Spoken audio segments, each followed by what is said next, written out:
Isang universidad sa Baguio City nagpapatupad ng mandatory na pagsusuot ng face mask bilang pag-iingat sa banta ng super flu. Naritong report.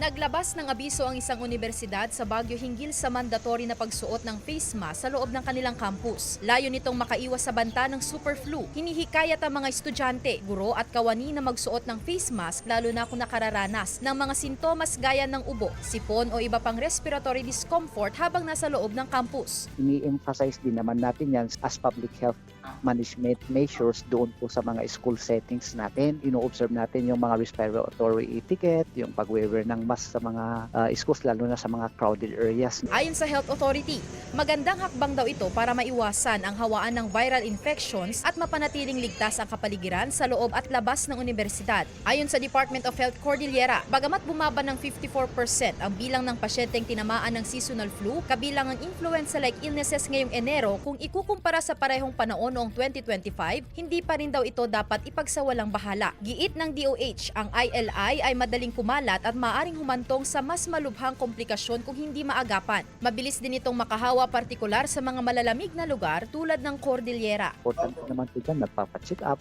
Andyan naman yung mga health facilities natin, huwag nating hayaan na nahihirapan tayong huminga. Sandy Salvacio, One North, Central Luzon.